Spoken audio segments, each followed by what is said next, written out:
नगर breaking. नगर शहरात एका युवकावर प्राणघातक हल्ला. आलमगीर परिसरात शाह कॉर्नर येथे युवकावर प्राणघातक हल्ला झाल्याची धक्कादायक घटना समोर आली आहे.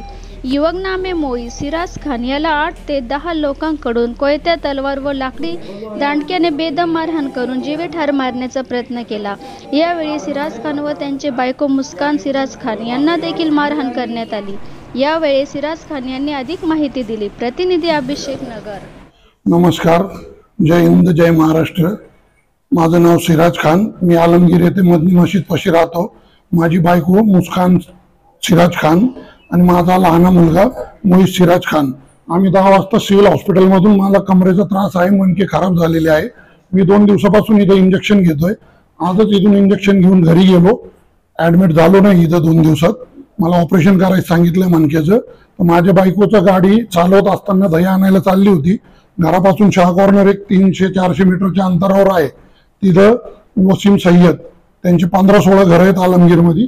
त्याच्या गाडीला धक्का लागल्यामुळं त्यांनी माझ्या बायकोला आणि माझ्या मुलाला मारहाण करण्यास सुरुवात केली. बायकोचा विनयभंग केला, तिचे कपडे फाडले, मुलगा मध्ये पाडला. मग सगळ्या त्यांच्या भावांना बोलून घेतलं. त्यांची 15-16 घरं आहेत तिथं. त्याच्यातून 1 नंबरचा जो आरोपी आहे अब्रार सय्यद यांनी माझा मुलगा मोईज सिराज खान याच्या डोक्यात जीव मारायच्या हेतून जोर जोरात वरडत का याला जीवच मारा, याचा बाप इथं पोहोचूस तर याला मारून टाका, कोयता मारला. तिथं शेजारी लाकडी वखार आहे. तिथून त्यांच्या सगळ्या घरच्यांनी आलेले जमलेले लाकडी दांडके घेतले. मी तिथं दांडा टेकत व्हीलचेअर लवकर सापडत नव्हती म्हणून पोरांनी दोन्हीकडून हात लावून मला गल्लीतल्या तिथपर्यंत नेलं. त्यांनी मलाही खाली पाडून दांडक्यांनी भरपूर मारहाण केली. याच्यातून जो वसीम सय्यद आहे त्यांचा भाऊ, यांनी माझ्या मुलाच्या डोक्याला बंदूक लावली होती आणि मला म्हटलं, तू जर मध्ये आला तर आज तुला तर खतम करायचंच आहे.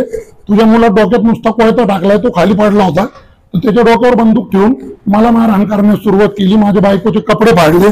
त्याच्यात त्यांचा दांडकेन मारणारे वसीम सय्यद, इरफान सय्यद, हसनैन सय्यद, हन्नान सय्यद, रिजवान सय्यद, इंजला सय्यद, सुफियान सय्यद, फिरोज लक्ष्मी सय्यद, इम्रान टेरर आणि मुख्य आरोपी अब्रार सय्यद आणि बंदूक लावणारा वसीम सय्यद.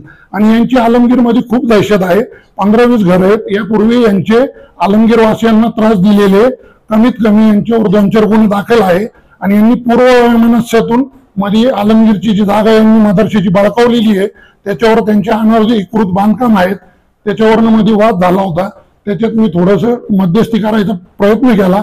तर मला म्हणते, तू नगरमधून इथं राहायला आलाय, तू एक गुंड आहे, तुझा रेकॉर्ड मोठा आहे आणि तुला जीव बी मारलं तरी आमचं काही होणार नाही म्हणे. तर यांचा आज परस्पर पूर्ण हेतू होता माझ्या मुलाला मला जीवच मारायचा. आणि माझ्या म्हणजे दुसरी बायको आली होती, तिलाही धक्काबुक्की केली. पण आता घरात कोणी नाही, लहान लहान मुलं आहेत, त्याच्यामुळे ती बायको घरी थांबली. आणि घरी एक म्हातारी आई आहे. मी अपंग येते तर तुम्हाला दिसतंय. आणि हे लोक खूप दहशत माजवत आहे. मला घरी पोलीस प्रोटेक्शन द्यावं हे विनंती. मी 112ला कॉल करून अँब्युलन्स सुद्धा मागितली होती, मला ती पण नाही मिळाली. मला SP साहेब, भारती साहेब यांच्याकडून खूप अपेक्षा आहे की मला न्याय मिळेल. तहकीक करा. मी तर सध्या उपचार घेत आहे. काय घडलं काय नाही आलमगीरमध्ये सगळं कळून. या लोकांची खूप दहशत आहे.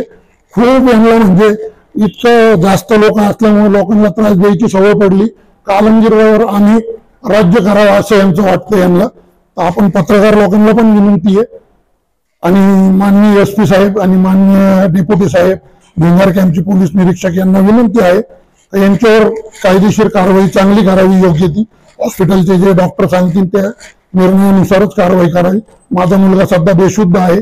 मलाही खूप मारहाण झाली, मुक्का मार आहे. प्रेसवाल्यांनी पण मला सहकार्य करावे, न्याय मिळवून द्यावा. धन्यवाद. जय महाराष्ट्र, जय हिंद, अस्सलाम वालेकुम.